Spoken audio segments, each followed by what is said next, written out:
이제 우리 봉독했던 창세기 32장 28절에서 32절의 말씀을 가지고 분이엘의 새아침 이런 제목으로 하나님의 말씀을 나누겠습니다. 한번 따라 하십시다. 분이엘의 새아침. 한 주간 잊어버리지 말고 늘 마음에 담고 여러분 기도하시길 바랍니다. 우리 인생의 근본 문제는 어디에서 와서 그리고 왜 이 땅은 재앙과 저주, 전쟁, 난리의 소문이 꺼리지 않고 이 세상이 이렇게 요란할까요? 성경은 아무리 성경을 봐도 성경은 딱 세 가지를 우리에게 말씀합니다. 우리 인간의 문제, 누가 갖다 준 문제예요? 사단의 첫사람 아담과 하와가 옛뱀, 이 사단의 미혹을 받아 범죄했어요. 어떤 범죄했냐면 스스로 하나님이 되려고 뭐를 따먹었어요? 선악과를 따먹었어요. 그 따먹자마자 우리 인간은 하나님 말씀인 것처럼 반드시 죽으리라. 영이 죽어서 생명의 거론 되시는 하나님을 영원히 떠나게 된 겁니다. 그래서 이 땅의 모든 문제는 이 근본 문제에서 시작됐다는 거예요. 그래서 우리 인생은 하나님 만나지 않고는 해답이 없습니다. 마찬가지로 야곱이 오늘 이제 우리 본문을 이제 말씀을 드리려면 32장 전체를 우리가 좀 이렇게 이해를 해야 됩니다. 32장 그 전체의 배경을 좀 이해하고 오늘 본문의 내용으로 우리가 접근해 보도록 하겠습니다. 야곱이 아버지의 집과 본향을 멀리 떠나 이 밧담 아라 묘산촌 집에서 나그네 삶을 살면서 막 정신없이, 원래 하나님의 계획은 레아에게 있었는데 야곱은 누구를 사랑했어요? 라헬을 막 정신없이 그 아름다운 라헬을 20년 동안 사랑함으로 종처럼 살았어요. 종처럼. 이 사단의 화신 라반은 온갖 계략과 술책으로 10번이나 야곱과 이 약속을 어기면서 막 끝까지 야곱을 우려먹고 놓아주지 않잖아요. 야곱 스스로는 절대 절망, 아무것도 할 수 없는 그런 상황에 빠졌을 때에 하나님이, 야곱이 하나님을 찾아간 게 아니라 하나님이 야곱을 찾아왔습니다. 그 내용이 이제 창세기 31장 3절에 보니까 여호와께서 야곱에게 이르시되 나는 베델의 하나님이라. 그러면서 뭐라고 했어요? 너는 내 고향, 내 조상의 땅, 내 족속에게로 돌아가라. 내가 너와 함께할 것이니라. 그래서 야곱은요, 야반도주.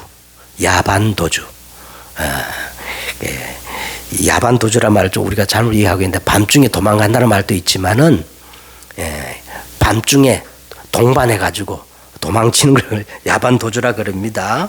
그래서 야밤도주를 이렇게 하는데 라반이 이 소식을 듣고 7일 동안 7일 길을 쫓아와가지고 야곱을 죽이려 하잖아요. 그 절대절명의 순간에 하나님이 극적으로 나타나가지고 라반에게 경고합니다. 너는 삼가 야곱에게 선악간에 아무 말도 하지 말라. 말하면 네 알지? 하나님이 이렇게 경고하니까요. 이 극적으로 야곱이 이 죽음의 위기에서 벗어나가지고 이제 본격적으로 본향으로 이제 돌아가는 길이에요. 돌아가는 길인데 산 넘어 산입니다. 어떤 야곱의 인생에 가장 큰 문제가 앞에 기다리고 있는 거예요. 그게 누구예요? 형 에서를 만나는 일이야. 근데 하나님께서요, 우리 32장에 딱 들어와 가지고 하나님께서는 느닷없이 이 야곱이 본향으로 가는 길에 영적 비밀을 먼저 보여주시는 거예요. 그 영적 비밀이 뭐냐면 하나님의 사자, 하나님의 군대, 이 하나님의 군대를 히브리 말로 뭐라 그런다 했죠? 마하나임. 이 하나님의 군대를 쫙 이렇게 체험시키는 겁니다. 여러분, 저와 여러분에게는요, 너무나 우리는 연약하고 부족해가지고 세계 복음화 237 이 강진 복음화를 우리가 어떻게 감당할 수 있겠어요? 한 가지면 됩니다. 누가 함께하면 되지요? 하나님의 사자, 하나님의 군대 마하나임이 우리에게 함께하시면 기적이 일어날 줄 믿습니다. 자, 그런데 이상한 거는 하나님께서 이렇게 시공간 초월, 우리가 알지 못하는 크고 비밀한 이 마하나임 천군 천사를 보여주셨는데 야곱은 어떤 반응이나 대꾸나 매달리는 어떤 행동이 전혀 없어요. 그 말이 뭐냐면 야곱은 영적 비밀에 대해서 전혀 관심이 없고 그 비밀이 없었다는 거예요. 여러분, 오늘날 우리 예수 믿는 사람이 이런 사람이 너무 많습니다. 심지어 말이지요, 저 귀신 들려 점치는 무당보다 못해요. 안 그래요? 우리는 무당보다 더 큰 비밀을 회복해야 됩니다. 그래서 오늘 보니까 야곱이 영적 비밀보다 더 중요한 것은 당장 형 에서를 만나는 현실적인 문제인데, 그래서요 야곱이 어떻게 했느냐 하면 이제 사자를 먼저 보내가지고 에서의 동태를 살피고 여차하면 에서에게 뭐를 구해요? 은혜를 잊기를 원합니다 하고 그렇게 사자를 보냈는데, 아니 이 사자들이 들어와가지고 보고하는데 너무 하늘이 무너지는 보고를 하는 거예요. 어떤 보고입니까? 형 에서가 400명의 군사를 거느리고 지금 야곱을 만나러 온다는 거예요. 이 말을 듣는 순간 야곱은 직감적으로 형 에서가 20년 전에 내가 형을 속이고 장자의 명분 그리고 장자의 축복을 가로챈 것을 아직도 가슴에 담고 드디어 복수하러 오구나, 이렇게 직감적으로 느끼고, 이 영적 체험을 한 야곱이 하나님께 바짝 더 기도해야 되겠잖아요. 그죠? 근데 야곱이 그렇게 했어요, 안 했어요?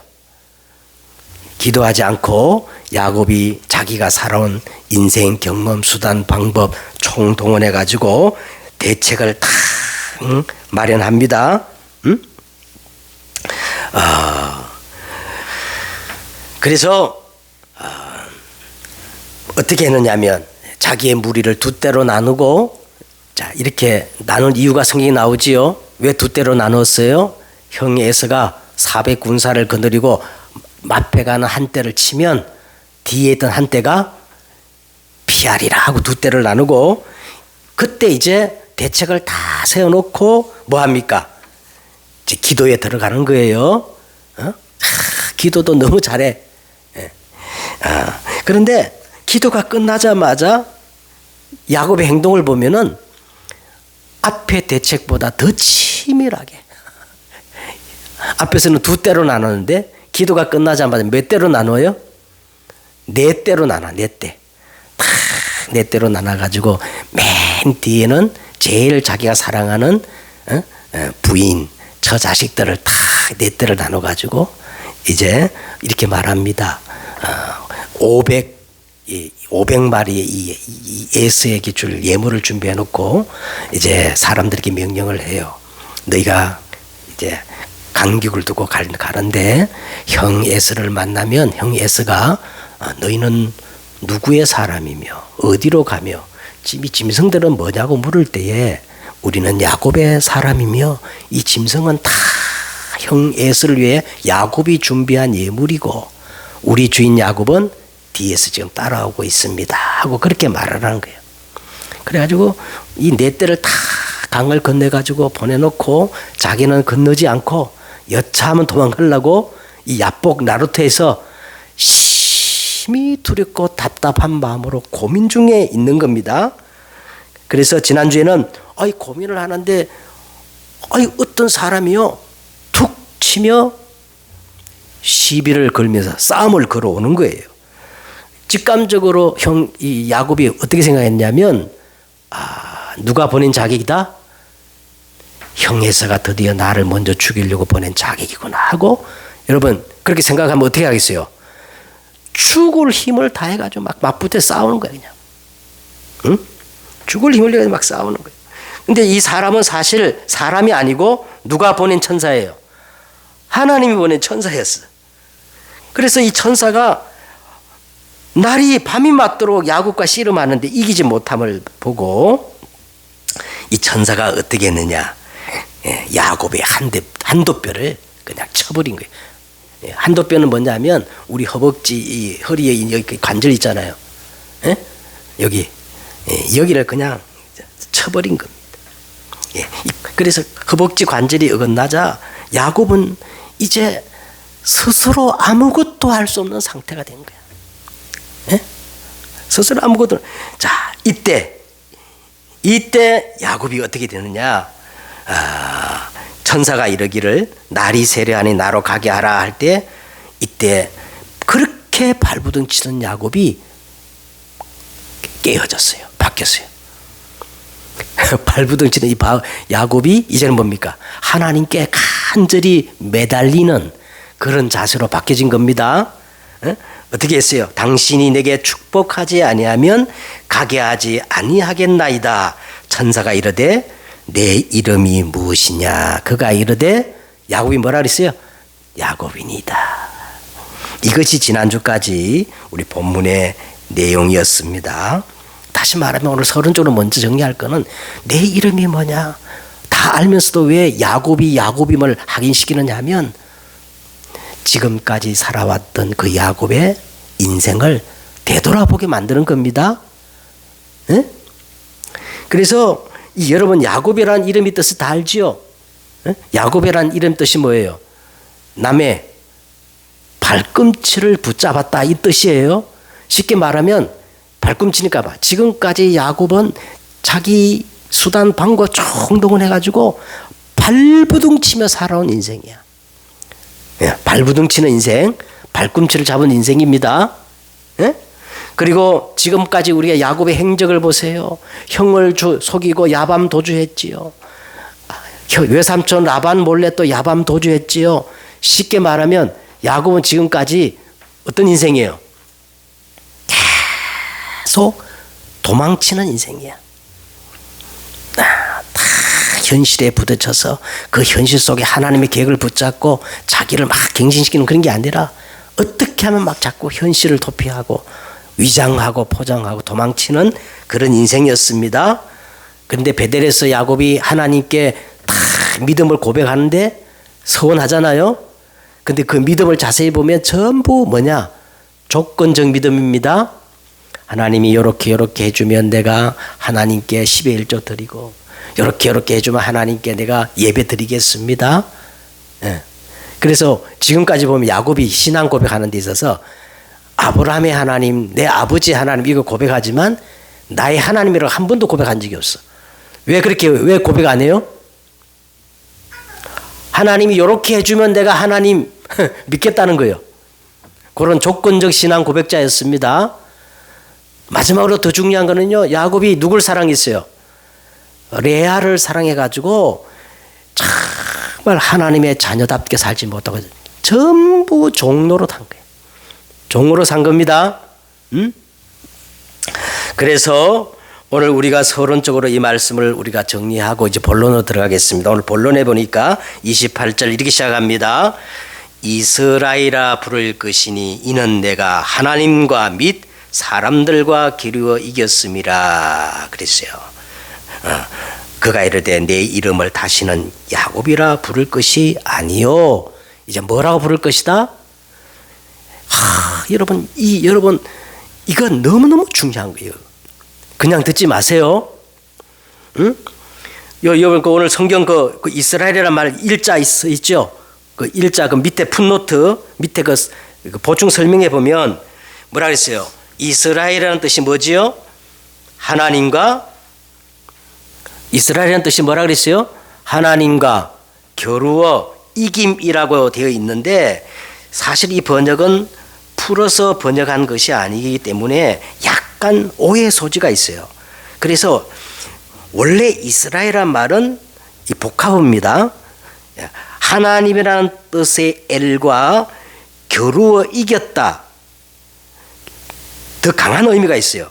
통치자라는 뜻의 이스라가 결합된 복합된 은혜예요. 다시 말하면 하나님과 겨루어 이겼다 보다도 이게 더 정확합니다. 이제부터 하나님이 내 인생을 통치할 것이다. 한번 따라해봐요. 하나님이 이제부터 내 인생을 통치하겠다. 하나님이 이제부터 네가 네 인생 주인 되는 게 아니고 하나님이 이제부터 내 인생을 통치하시겠다. 이게 무슨 뜻이라고요? 이스라엘이에요. 이스라엘. 우리가 어떻게 하나님과 겨루 이길 수 있겠어요? 여러분 이렇게 이해하시면 됩니다. 왜 성경은 그러면 이렇게 쓰였느냐 하면 여러분 우리말 속담에 그러잖아요. 자식 이기는 부모 있어요 없어요? 없어요. 할아버지가 3살 먹은 손자랑 막 팔씨름하는데 할아버지가 막 능히 이길 수 있는데도 손자에게 이겨요 져요? 이불러 져줘요. 그리고 칭찬합니다. 야, 너 힘 대단했다. 내가 졌다. 자, 이런 의미입니다. 그러니까 이게 뭔 말이냐 하면 오늘 그 야곱이 이제 하나님과 그런 관계가 됐다는 거예요. 그런 신분과 관계를 의미하는 겁니다. 요걸 성경은 뭐라 그러냐면 하나님과 이런 관계 속에 들어간 것을 뭐라 그러냐면 하나님 나라라가 그래요. 실제로 야곱이 이제 12지파가 나오면서 이 이스라엘 나라가 세워지잖아. 그죠? 그러니까 이스라엘이란 말은 뭐다? 하나님의 나라를 의미하는 겁니다. 지난주에는요, 하나님께서 이 야곱을 갈보리 십자가 그 이정표로 몰아넣었다면 오늘은 뭐예요? 예수님께서 감람산에서 40일 동안 이 하나님의 나라의 일을 설명했거든요. 그러니까 오늘은 이삭을 지금 어떤 시간표로 몰아넣는 거예요? 감람산 시간표로 몰아넣는 겁니다. 그래서 여러분 우리 예수 믿는 사람은 우리 권사님이나 집사님들은요 구원받은 사람들이에요. 그죠? 그럼 구원받은 사람들이 이 땅에 사는 궁극적인 목적이 뭐냐? 따라해봐요. 하나님 나라. 그것 때문에 사는 거예요. 하나님이 우리 가정을 통치하면 우리 가정 속에 뭐가 임하는 거예요? 하나님의 나라. 하나님이 내 속에 탁 자정하셔서 나를 통치하면 내 안에 뭐가 임한 거예요? 하나님의 나라. 하나님이 우리 대한민국 정치, 경제, 사회 모든 분야 속에 통치하시면 우리나라에 뭐가 임한 거지요? 자, 이거 하나님 나라 꼭 이해 못하면 안 됩니다.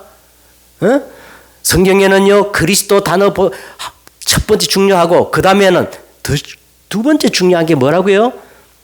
하나님의 나라. 이게 얼마나 중요한지 부활하신 예수님이 감람산에서 40일 동안 하나님 나라의 일을 우리에게 말씀해 주셨습니다.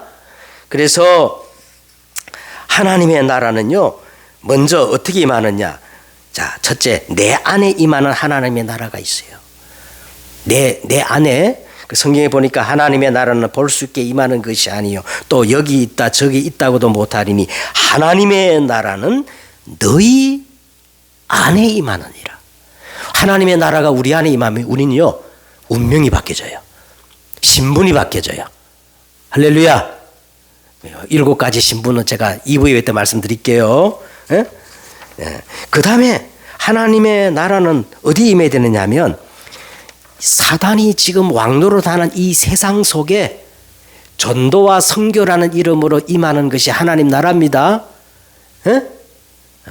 여러분 우리가 막 이 세상의 현장 속에 예수님을 증거하고 복음을 증거하잖아요. 그럼 이 세상 속에 뭐를 임하게 하는 거예요? 하나님의 나라가 임하게 하는 거예요. 그리고 성경에 보니까 우리 인생 속에 영원한 배경으로 임하는 하나님의 나라가 있어. 내 과거, 현재, 미래 속에 내가 영원히 갈 천국, 이렇게 영원한 배경으로 임하는 하나님 나라가 있습니다. 우리가 죽으면 어디 가지요? 천국. 이런 하나님 나라가 있어요. 그러니까 이 3가지 하나님의 나라를 우리가 꼭 기억해야 됩니다. 자, 두 번째, 오늘 29절 한번 보세요. 다 같이 읽겠습니다. 야곱이 청하여 이르되 당신의 이름을 알려주소서. 그 사람이 이르되 어찌하여 내 이름을 묻느냐. 거기서 야곱에게 축복한지라. 너는 이제 이스라엘을 하니까 야곱이 됐도 뭐라? 당신의 이름을 당신의 이름을 알려주십시오. 그러니까 뭐라 그랬어요? 그 사람이 어찌하여 내 이름을 묻느냐. 쉽게 말하면 네가 진짜 몰라서 묻느냐? 다 알면서. 여러분, 우리 인간이 진짜 홀로 있고 정직하게 되면요, 하나님이 살아계심을 다 깨닫게 할 만큼 하나님 그렇게 주셨어요. 저는요, 지금 밖에 나가면 또 막 너무너무 황홀해. 막 생명이 지금 막 움트는 소리가 막 나요. 여러분, 그거 보면 하나님 살아계셔, 안 살아계셔? 나는 막 하나님, 자연을 보면 하나님 너무너무 살아계셔. 예. 당신의 이름을 내게 알려주사니까 왜 물어? 네가 다 알면서. 정확히 말하면요, 성경에는 어디에도 하나님의 이름을 정확히 하나님이 말씀해 주신 적이 없어요. 출애굽기 3장 14절에 보니까 모세가 애굽에 가가지고 하나님을 내가 어떻게 말하리까 할 때 하나님이 이렇게 말했어요. 나는 스스로 있는 자니라. 하나님은 이름을 맡겨주지 않아. 그러니까 사람들이요, 스스로 계신 하나님을 이렇게 불러요. 야훼, 여호와, 여호수아, 예수와 예수, 이게 다 같은 어원입니다. 그러니까 이게 다 이 어원이 어디 있냐면 구원이라는 데 어원이 있어요. 그래서 여호와 하나님은 우리 구원을 위해서 삼위일체로 역사하시는 거예요. 하나님이 세상을 이처럼 사랑하사 누굴 주셨어요? 그 아들 독생자를 주셔서 이는 저를 믿는 자마다 멸망치 않고 영원한 생명, 성령을 얻게 하시는 겁니다. 하나님이 오직 우리의 구원을 위해서 세 위격으로 세 가지 역할로 역사하셔요.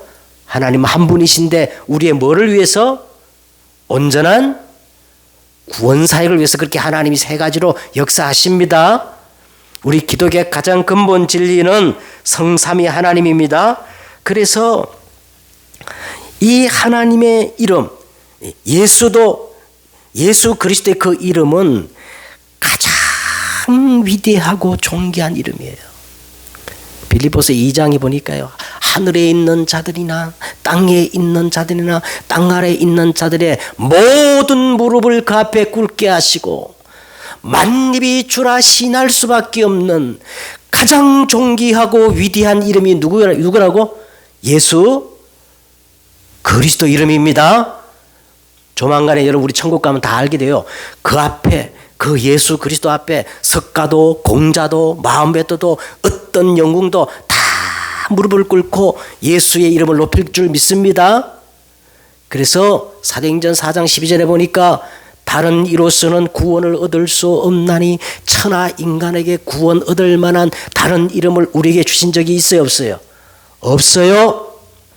십계명 1계명이 뭐예요? 너는 나 외에 다른 신들을 내게 두지 말지니라. 나 여호와의 이름을 망령되이 긋지 말라. 우상을 두지 말라. 그 다음에 마지막에 네 번째 계명이 뭐예요? 그 이름을 높이는 뭐를 거룩히 지켜라? 안식일, 이 주일을 거룩히 지키라는 거예요. 믿습니까? 하나님의 이름은 다른 이름입니다. 그래서 유일한 이름이요. 그 이름으로 하나님은 우리와 함께, 나와 함께, 그 이름으로 오늘 또 이 예배 속에 임마누엘 하십니다. 그 이름으로 내 인생, 과거, 현재 영원토록 함께 하시는 이름이 오늘 여호와의 이름이며, 그래서 당신의 이름을 알려주소서. 이 말은 하나님 왜 안 알려주느냐? 하나님은 어떤 이름에 묶일 수 있는 그런 분이 아니에요. 하나님은 어떤 특정한 이름에 묶일 수 있는 그런 유한적인 분이 아닙니다. 초월하신 분입니다. 안 그래요? 그래서 하나님은 스스로 계신 분이야. 이름이 필요하지 않아. 하나님은 하나님이시기 때문에. 그 다음 세 번째 한번 보시기 바랍니다. 30절 다 읽겠습니다. 30절. 그러므로 야곱이 그곳 이름을 뭐라 그랬어요? 분이엘이라 했으니 그가 이르기를 내가 하나님과 대면하여 보았으니 내 생명이 보존되었다 함이니라. 자, 이스라엘 할 때 엘이 있었죠? 분이엘 할 때 엘이 있었죠? 이 엘은 누구를 가리킨다는 얘기였어요? 엘은 엘로힘, 하나님을 가리키는 겁니다. 자, 그래서 이 엘, 그 다음에 이 분이라는 말이 뭐냐면 얼굴이라는 뜻입니다. 분이가 뭐라고요? 얼굴. 엘은 누구? 그러면 다 합치면 뭐예요? 그래서 오늘 풋노트 밑에 보니까 뭐라고 했어요? 분이엘이 뜻이 하나님의 얼굴입니다. 여러분 이 우리는 을이라는 말 쓰잖아, 그죠? 그러니까 우리의 모든 을이 어디에 다 나타나요? 이 얼굴에 나타납니다. 그래서 이 얼굴이라 할 때는 의미가 달라요. 거기에는 하나님의 뭐가 있어요? 시선이 있고 하나님의 마음이 있고 표정이 있고 그게 다 나타나는 거야. 근데 이걸 오늘 누가 봤다는 거예요? 야곱이 봤다는 거예요. 이 범죄한 인간은 거룩하신 하나님의 얼굴을 대면하면 그 죄 때문에 살아남지 못해요. 죽는데, 그런데 오늘 야곱이 이 거룩하신 하나님을 대면하고도 죽지 않을 수 있었던 것은 하나님을 보고도 죽지 않을 만큼 새롭고 살 길을 얻었기 때문에 그래요. 그러면 하나님의 얼굴, 이 하나님의 형상, 이분이 누굴까요? 예수 그리스도. 할렐루야. 그래서 이 분이엘은 누구를 의미하지요? 하나님의 얼굴, 예수 그리스도를 의미합니다. 그리스도는 사단의 권세를 깨뜨리신 만왕의 왕이에요. 십자가에서 죄와 사망의 법에서 우리를 해방시키신 대제사장이십니다. 그래서 하나님을 만날 수 있는 새롭고 살 길을 여신, 하나님을 대면할 수 있는 길을 여신 참 뭐예요? 선지자. 그래서 오늘 분이엘이라는 뜻을 꼭 붙잡아야 돼요. 아, 분이엘. 예? 하나님의 얼굴. 그분이 누구냐? 하나님의 형상. 예수 그리스도구나. 알겠죠? 이 그리스도 때문에 우리는 하나님께 나갈 수가 있고, 하나님께 나가도 심판받고 죽지 않고 사함을 얻고 하나님의 자녀가 되고, 아멘. 마귀의 자녀에서 하나님 자녀로 바뀌어준 줄 믿습니다. 결론을 맺겠습니다. 31절을 한번 읽겠어요. 시작. 그가 분이엘을 지날 때 뭐가 돋았고? 해가 돋았고 그의 허벅다리로 말미암아 절었더라. 여러분, 야곱이 분이엘을 지날 때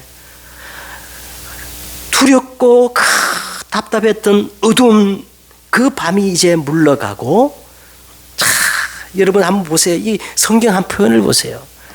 찬란한 새 아침에 뭐가 떠올랐어요? 해가 떠올랐어요. 야곱에게는 여상 형 에서를 만나야 할 그 절대절명의 문제가 그대로 있지만, 야곱에게는 더 이상 그 위기, 문제, 갈등이 문제가 되었어요, 안 되었어요? 문제가 안 됐어요. 쩔뚝거리는 야곱이 자기를 왜 이렇게 만들었냐고 하나님께 원망, 불평했겠습니까? 안 했겠습니까? 안 했어요. 도리어 이렇게 했을 겁니다. 하나님 너무 감사해요. 나를 이 야복 나루터에 홀로 남겨주신 거 감사해요. 천사를 보내서 내 한도뼈를 쳐주신 거 감사해요. 안 그렇겠어요? 너무 잘 치셨어요. 이 분이엘의 새 아침을 주신 하나님께 너무 감사합니다. 여러분, 우리가 그리스도 안에 있으면 다 새로운 피조물입니다. 진짜 믿으셔야 돼요. 저는 아침마다 있잖아요. 아침마다 막 샤워하면서 나는 오늘 또 새로운 피조물이다. 이전 것은 지나갔으니 보라. 그게 어마어마한 예수님의 비밀입니다. 주는 그리스도시요 살아계신 하나님의 아들. 고백할 때 나는 분이엘의 새 아침을 맞는 거예요. 알겠습니까? 이 분이엘의 새 아침을 맞이한 사람은 딱 한 가지밖에 없어. 뭐밖에 없어요? 그냥 기도가 아니고 24 기도입니다. 집사님, 권사님, 24 기도는요 쉬워요. 행복이에요. 아침에 눈 뜨면 무조건 하나님께 먼저 기도해야. 하나님 감사합니다. 알겠죠? 아침에 걸어 다니면서 하는 일 다 하면서 하나님께 기도하는 거예요. 응? 그 다음에 낮에는 어떻게 하느냐? 낮에는 내가 보이는 거, 보는 거 따라 막 생각이 일어나겠지요? 사람 만나겠지요? 에? 어떤 장소에 가면 막 그게 보이겠지요? 그것들을 전부 다 뭐로 연결시켜라? 기도로 연결시키시기 바랍니다. 쉬워요, 어려워요? 쉬워요. 어? 내 보이는 거, 생각나는 거 다 기도. 얼마나 쉬워. 마음만 있으면 되는 건데. 그 다음에 밤에 잘 때는 제가 가르쳐줬죠. 밤에 잘 때는 반드시 뭐를 생각하고 강단 말씀을 생각하고 이 원망이나 이 불평 그거 있으면 안 돼요. 다 말씀으로 치유받고 그렇죠? 답을 얻는 거예요. 아 이번 주 강단 메시지가 이런 말씀이었지. 그래서 내가 내일은 또 이렇게 말씀대로 내가 살아야겠다. 이렇게 말씀으로 치유받고 답을 얻는 기도를 하는 거예요. 그렇게 하면 내가 24 기도할 수 있는 시스템이다. 기도하면서 일하는 게 아니에요. 우리는요. 기도하면서 복덕방 일하는 게 아니고 아니지. 내가 복덕방 일을 하면서 기도하는 게 아니고 기도하면서 어떻게 해요? 복덕방이라고. 응? 응? 수영하면서 기도하는 게 아니고 기도하면서 수영하고 잠자면서 기도하는 게 아니고 거꾸로 해요. 자면서 어떻게 해요? 기도하고. 요걸 가르쳐서 뭐다? 24기도다. 그러니까 오늘 분이엘의 새 아침을 맞이한 이 야곱은 이거밖에 없어. 승리하는 여러분 되시기를 예수님의 이름으로 축복드립니다.